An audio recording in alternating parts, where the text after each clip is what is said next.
Agora chegou o momento do nosso horário de história. Vocês lembram que ontem nós tivemos uma atividade, né? Das páginas 48 a 51. Então vamos lá. Na primeira ele diz assim: pinte a primeira moradia dos homens. Então, conforme nós estudamos, a primeira moradia dos homens foram o quê? As cavernas ou grutas, não é isso? Ou as grutas. Então, a imagem que nós podemos observar uma caverna ou uma gruta é a do meio, né? Então, pintem essa imagem, como eu sei que vocês já fizeram isso.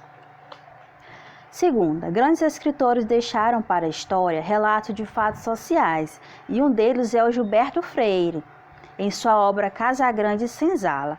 Nesse livro, que é um dos mais importantes da literatura brasileira, o autor analisa a contribuição dos negros e dos indígenas para a história do nosso país, né? No título do livro, podemos perceber dois tipos de moradias, né, muito comuns na época da escravidão.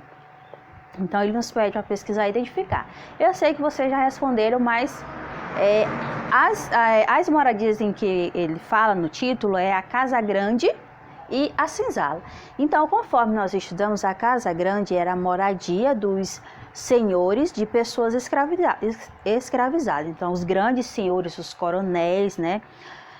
Os senhores de engenho, os donos de engenho, a casa deles eram chamadas de Casa Grande. Senzala era a moradia dos negros africanos que serviam como mão de obra escravizada. Então, a Casa Grande era a casa dos senhores de escravos, dos coronéis, né? Era a casa chique, né, da fazenda, era aquela casa exuberante da fazenda. Já a Senzala era a moradia dos negros, né, que serviam de mão de obra para os senhores, né? Mão de obra escravizada, porque não recebiam dinheiro algum pelo serviço que eles prestavam. Entendido? Terceira, página 49. Analise as moradias urbanas da cena a seguir e classifique-as. Então, eu acredito que vocês tenham observado e colocado mais ou menos essas aqui que eu coloquei no quadro. Então, podemos observar nesta imagem barracos, casas de alvenarias, prédios, apartamentos e outras coisas que vocês observaram. Eu acredito que as respostas de vocês tenham sido mais ou menos assim, né? Barracos, casas de alvenaria, prédios, apartamentos.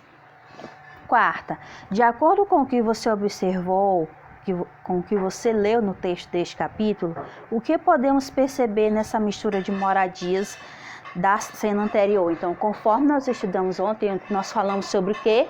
Sobre contraste social, que é quando eu tenho, de um lado, um bairro bem chique, bem com bons serviços, né, bem organizado, e de outro nós temos um lugar que não é tão bem organizado assim, moradias que estão comprometidas. Então, isso se chama de contraste social. Então, qual é a resposta da quarta?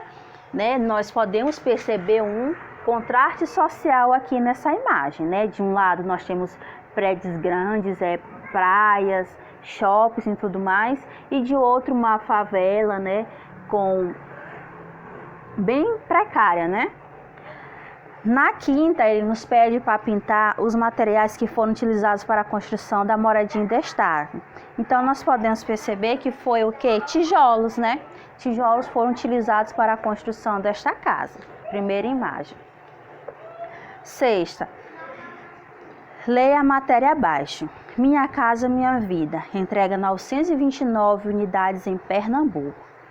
Com a entrega de 929 unidades pelo Ministério das Cidades, nesta segunda-feira, 21, beneficiando 3.716 pessoas. O programa Minha Casa Minha Vida chegou a Arco Verde, em Pernambuco. É o centro de tudo, onde tudo começa. E, a partir daí, nós vamos seguramente fazer crescer as famílias com muito mais tranquilidade, em um ambiente que dá conforto e segurança. Isso quem afirmou foi o ministro das Cidades, Bruno Araújo. Lançado em 2009 pelo governo, o Minha Casa Minha Vida permite o acesso à casa própria a famílias de baixa renda. Além do objetivo social, o programa gera emprego e renda por meio do incremento da cadeia produtiva do setor da construção civil. Letra A. Você acha que o governo federal deve contribuir a se comprometer em ajudar as famílias de baixa renda a terem acesso à moradia própria? Quero ver as respostas de vocês, mas isso é minha opinião, tá? Com certeza. Porque isso é um direito, ele está na Constituição, e todo mundo tem direito à moradia. Então, o governo é quem fica responsável por amparar as pessoas que precisam sim de ajuda. Na sua opinião, por que as pessoas de baixa renda têm dificuldades em conseguir o básico? Eu acredito, na minha opinião, que é pura falta de oportunidade. Então, a falta de oportunidade gera esse tipo de situações. E isso começa muito lá na escravidão mesmo, isso já começava. Tínhamos negros não tinham educação. A educação era somente para filho dos senhores. Então, isso é reflexo desde lá.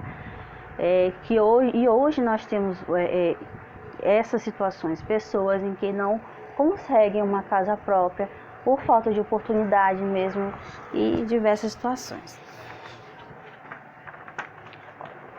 7ª, com o crescimento populacional, a construção de moradias enfrenta problemas no que diz respeito à disponibilidade de espaço. Os terrenos estão ficando cada vez mais escassos e o que faz com que grandes construções utilizassem espaços verticais. Então, tia, nós estamos falando de grandes prédios. Então, ele nos pede para pintar o exemplo que ilustra isso. Então, no caso, nós temos a segunda imagem, né, onde nós podemos observar um prédio.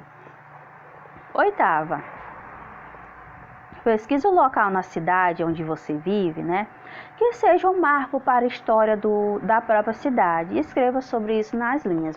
Eu quero ver de vocês, mas eu escolhi a Paróquia Santa Inês da Diocese de Viana, que é popularmente conhecida como Igreja Matriz, né, que fica lá na Praça da Matriz. Então, o nome original, né, digamos assim, é Paróquia Santa Inês da Diocese de Viana.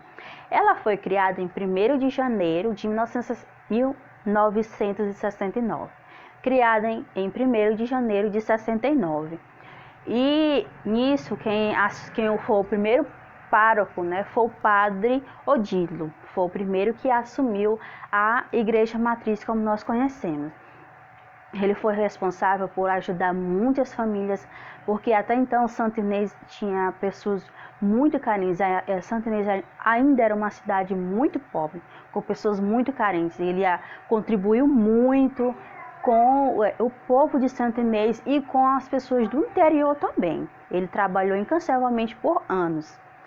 Mas em 1972, o pároco Padre Antônio Bong, eu acredito que os pais de vocês já ouviram muito falar nele.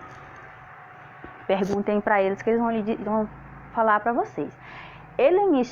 O Padre Antônio Bong iniciou a construção da Igreja Matriz de Santa Inês, sendo inaugurada em 1985. Então, o Padre Antônio Bong, ele observou e disse, não, essa igreja ela tem que ser algo maior, né, que comporte muitas pessoas, porque ele é o destaque da nossa cidade. Então, ela precisa de um prédio que seja grande, né, e que seja de acordo com a cidade. Então, ele decidiu iniciar a construção da igreja da Matriz, em Santa Inês, sendo inaugurada em 1985, e que até hoje a Igreja Matriz ela serve de cartão postal da nossa cidade. O Padre Antônio Bong, ele também contribuiu, deu início também à construção da Igreja de Santo Antônio, que tem lá no bairro Santo Antônio. Como é o nome, mamãe? Aquele convento dos padres, como é o nome? Eu esqueci. Alguma coisa dos padres, como é que chama aqui em Santa Inês? Sítio dos Padres, isso também. Então, ele iniciou a construção da Igreja Matriz, da Igreja de Santo Antônio, que fica lá no bairro Santo Antônio, e também do Sítio dos Padres. Então, ele foi um padre assim que deu grande visibilidade na religião católica em termos de igreja, tá bom? Na nona questão, escreva o nome das ruas indicadas. Então, na letra A, ele pede para que você escreva o nome de sua rua, tá bom? Então, escreva o nome da rua de vocês. E na letra B, a rua da escola onde você estuda, que no caso é o nosso colégio de atuação, que fica na Rua do Bambu. Então, esta foi a nossa correção das páginas 48 a 51 do nosso livro de História.